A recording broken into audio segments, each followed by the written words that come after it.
Hi, my name is April Foster, and this is Take Time to Be Holy Lesson 8. We'll start class as usual with a word of prayer, then we'll go into memory work and Bible facts. I've been doing a lot more work on the map recently because some of these places are starting to come up in our lessons, and so it's helpful to have the kids familiar with it. And in levels 1 and partially into level 2, the kids now are very familiar with the Bible facts for Genesis through Joshua, or actually Judges now, and we're learning Ruth. So they're very familiar with those if you're using that as a marker for where you want to try to be in your own class at home. All right, then after that, we'll go into the lesson, and then if we have time at the end, time for activities. All right, so as usual, you have your lesson narrative. It's fairly short this week. There's a lot of passages from the scriptures, and so I'll kind of walk through how I do that with the younger kids, so you can see and go from there. So I like to start at least some of these Old Testament lessons, because we've kind of been bouncing around a little bit, is explaining who the cast of characters is. So they usually can tell me that this is Aaron and this is Moses. They probably won't have any familiarity with Korah, Dathan, and Abiram. And so I continue to put them in this order, so hopefully the names, they don't get caught up that they're out of order throughout the lesson. So we'll start in Numbers. What is the book of Numbers about? It's about spying out the promised land, wandering in the wilderness. And we're going to talk about Korah, Dathan, and Abiram and how they're related to Moses and Aaron. So they are the sons of Izhar. Have we heard that name before? No, we have not heard that name before. But Izhar is the son of Kohath. Have we heard that name before? Now your littles may not, but by level 3 and 4 for sure, because we've talked about that in the last book. They should have heard of Kohath. And who is Kohath? He's Amram's dad. Who's Amram? Moses and Aaron's dad. All right, so Amram and Izhar are brothers. So what does that make Korah to Moses and Aaron? They're cousins. All right, so there's a relationship there and a close relationship there. They're all part of the same family, but it really drives home that they really are part of it, because they can think about the cousins that they have in their lives. All right, so we're talking about Moses and Aaron, and Korah would have been his cousin. Dathan and Abiram, they're not from the same tribe as Moses, Aaron, and Korah. Moses, Aaron, and Korah are from the tribe of Levi, family of Levi. Dathan and Abiram are from the family of Reuben, the tribe of Reuben. All right, so these three men gathered 250 people to rebel against Moses. And I usually leave this out for the whole lesson so we can point to them and talk about them. But they gathered 250 people to rebel against Moses. You have the scripture reference there that you can read. And they're making it out that they're helping Moses. So they're kind of doing it in a sinister way. But you have to listen to the words that people are saying, not necessarily how they're saying it. And they were trying to make it out to be Moses' fault that he had exalted himself. But it really wasn't Moses who had exalted himself. It was God who had exalted Moses to be the leader over them. So how did Moses react to that? I mean, if I found out that my cousin was rebelling against me and it got 250 people, I'd probably be pretty mad. Did Moses get mad and yell at them? Did he try to fight back? No. What he did, he went and spoke. He spoke and fell on his face. He spoke to Korah, and he said, tomorrow morning, the Lord will show who is his and who is holy. You can remind them again, what does it mean to be holy? Separate, different, pure. Those words that we studied back in lesson 1. So God's going to show who is holy. So Moses told these 250 people to take censers and come to the tabernacle. What's a censer? So you have this visual in the grouping, that this is a censer here. You can cut it apart and use it at this point in time.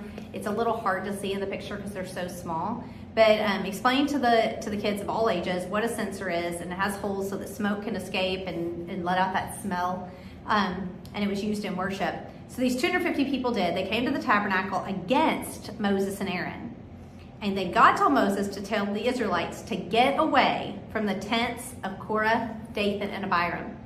Now, Korah, Dathan, and Abiram, I put it on the picture here together, but they didn't actually live next to one another, because we know that they camped around the tabernacle, and Korah's tent would have been in a semi-different location than Dathan and Abiram's tent, because they're part of different families. But for the purposes of illustration, they were told to stand outside their tents. And And he told the Israelites to get away from them. So Korah, Dathan, and Abiram stood outside the door, and you can read that passage in Numbers 16, and says that Moses predicts how you will know who is his, who is holy, and who is not. And if God creates a new thing, and what would be new? Would it be new for them to just fall over and die of a heart attack? No, that's happened before. That's natural. But it would be something new for the earth to open up and swallow them into the pit, alive in the pit, if they've rejected the Lord. And so God is going to show who is his and who is holy. And so number 16 tells that it came to pass that that's what happened. Then what about the people that were at so you got a picture of them falling in as best we could for the earth swallowing them up. Their tents, their belongings, their families, everything got swallowed up. But what about those people that Moses had sent to the tabernacle, those 250 men with their censers that Moses had sent to the tabernacle? What happened to them? Well, a fire came out from the Lord and consumed 250 men who were offering incense. Now, censers, what were they made of? They were made of bronze. Okay, so what you're familiar with bronze, maybe from an Olympic medal or something that you have at home that is bronze. What happens to bronze metal when it gets hot? Melts. So God told Moses to tell the priest to collect the censers that had melted in the fire and to make bronze plates out of them to use in the worship of the tabernacle. Now, here's a question. Now, my 5-year-old was able to answer this, but it might be hard for those 3 and 4-year-olds. But what do you think when people use these in service in the tabernacle? What do you think they thought about when they used this plate? Maybe they were eating off of that plate. What do you think they thought about? They thought, we should not rebel against God, because the plate I'm eating off of, the person who was holding that is no longer here because he rebelled against God. All right, now God, the people were still not ready to obey. Even after they saw all of that, they were still not ready to obey. So God sent a plague that killed 14,700 more people. But Aaron acted quickly and offered a sacrifice, and the plague stopped. Now, at this point, God still wanted to show the people who he had chosen to lead them. Was it the family of Reuben? Was it the family of Levi? Who was the family that should lead them in their worship and in their service to God? And so Moses told each of the leaders to get a rod and put their name on it. One for the house of Levi. They wrote down Aaron's name on the rod, and they were supposed to put the rods outside of the tabernacle. And then there would be a sign, and the next day the rod of Aaron had budded, and that was the sign. And it was a sign, and they wanted to keep it. Where did they keep it? On the Ark of the Covenant. And so then if you want to review where the Ark of the Covenant is in the tabernacle using your diagram, this is a good time to do it as well. All right, in terms of the activities for this week, you have a puzzle with lots and lots and lots of questions on it. These, again, you could put them in a bag or lay them upside down on the table, let the students choose a piece, answer the question. This one says, was Moses related to Korah? So these questions are put a little more simply so that they can be used for levels 1 all the way up through levels 4. Yes, he was related to Korah.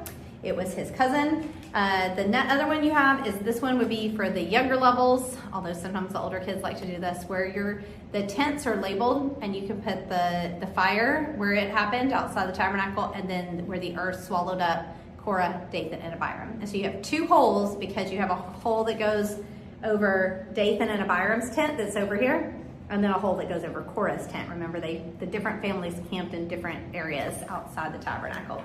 All right. For the rod that budded, you can use this with all levels if you want, or just the younger levels. They're going to draw a rod here, and then they're going to put a rod and make one of the rods bud. That would be Aaron's. They can either draw it here and cut it out, or they can draw it directly on the rod that it budded. And then for the older kids, levels 3 and 4, and 2, if they're good readers, they could do this as well. You have your answer sheet, and this goes through the family tree and then part of the story we covered today. And that is it for lesson 8.